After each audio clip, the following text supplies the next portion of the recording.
When someone looks into a mirror, the first thing they see is their own reflection. But those who truly turn inward risk confronting something far more unsettling. A direct, unfiltered encounter with themselves. The mirror does not flatter, it does not lie, it faithfully reflects what stands before it, revealing both what we acknowledge and what we try to conceal. And so, we hide, not behind walls or locked doors, but behind something far more insidious, a mask. Carl Jung, one of the greatest minds in analytical psychology, called this the persona, a mask we wear to navigate society, a carefully constructed image designed to meet the expectations of others. The word itself comes from the theatrical masks worn by actors in ancient plays, and much like those actors, we step onto the stage of life, playing roles we hardly question. The persona, a mask for survival. At its core, the persona exists as a bridge between the individual and society. It is not inherently deceptive, nor is it inherently bad. In fact, Jung believed the persona is necessary for survival. Without it, we would struggle to function in social settings, unable to adapt to different roles: parent, student, worker, friend.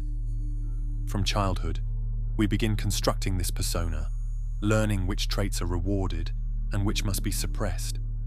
We learn to behave in ways that please our parents, to follow rules in school, to laugh at jokes we don't find funny, and to suppress emotions that might make us appear weak. Bit by bit, we mold our outward identity, not based on who we truly are, but on who we are expected to be. But therein lies the danger. Jung warned that the persona can become a prison, a hollow shell that disconnects us from our true nature. Over time, we may become so identified with our mask that we forget what lies beneath it. We begin to believe that the image we project is who we really are, and when this happens, we risk losing touch with our authentic self. The danger of identifying with the persona. Jung identified two crucial stages in the development of the persona. The first is identification, a natural and necessary stage where we use the persona to function in society. The problem arises when we over-identify with it, mistaking it for our true identity.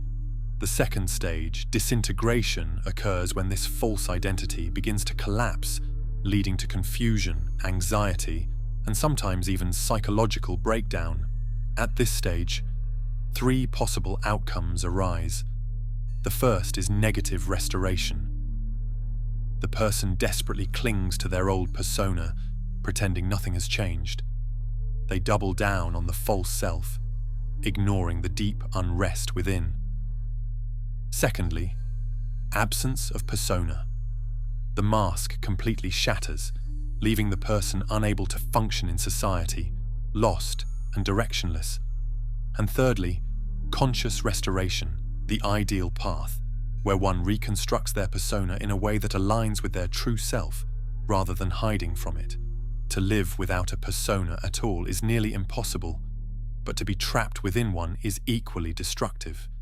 The key is not to discard it, but to master it, to wear the mask without letting the mask wear you.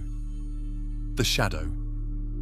What the mask hides. But there is another consequence to the persona, one far darker and more insidious. Jung believed that every mask we wear creates a shadow. The shadow self is the part of our psyche that contains everything we repress, ignore, or deny about ourselves. If the persona is the mask we show to the world, the shadow is what lurks beneath it. It holds the emotions, desires, and impulses we have buried, often because we were taught they were unacceptable. If, for example, someone is raised to believe that anger is dangerous, they will suppress their natural aggression, pushing it deep into the unconscious. Over time, this anger festers in the shadow, growing stronger the more it is ignored. Jung warned that the more rigid and perfectionistic the persona, the larger and more volatile the shadow becomes. A person who presents themselves as morally superior, for instance, often harbors a deeply repressed darkness beneath the surface. This is why public figures who present themselves as flawless often have the most destructive scandals, because the larger the mask, the more dangerous the truth it conceals. The shadow is not evil, but ignoring it makes it so. Jung believed that true psychological balance could only be achieved by acknowledging and integrating the shadow, by facing the parts of ourselves we fear the most and learning to work with them rather than against them. The persona versus individuation. But perhaps the greatest danger of the persona is that it obstructs individuation, the process Jung considered to be the most crucial journey of human life. Individuation is the path to the true self, a process of peeling away the layers of conditioning, breaking free from societal expectations, and integrating the unconscious parts of the psyche into conscious awareness. But this process is impossible if we are trapped in a false identity. As long as we believe we are the mask, we will never discover who we truly are. And yet, many people go their entire lives without ever questioning the persona they wear. They remain in jobs they hate, relationships that drain them, and social roles that suffocate them, because the fear of removing the mask is greater than the pain of wearing it. The modern persona, social media, and self-deception. In today's world, the persona has taken on an even more deceptive form. The digital persona. Social media allows us to create highly curated versions of ourselves, projecting an image of success, happiness, and perfection that may have little to do with reality. The pressure to maintain this illusion can be overwhelming, leading to anxiety, depression, and a profound sense of disconnection. Jung warned of this long before social media existed. He believed that a person who lives only for their persona will inevitably feel empty inside, because they have spent their entire life building an identity that is not real. Breaking free, how to escape the persona trap. So how do we escape this trap? How do we remove the mask and step into authenticity? The first step is awareness. Jung emphasized that recognizing the persona is the key to transcending it. By becoming aware of the masks we wear, how we alter ourselves to fit in, how we suppress parts of our true nature, we begin to reclaim control. The second step is shadow integration. This means confronting the aspects of ourselves we have ignored, repressed, or denied. It means acknowledging our hidden fears, desires, and weaknesses without shame.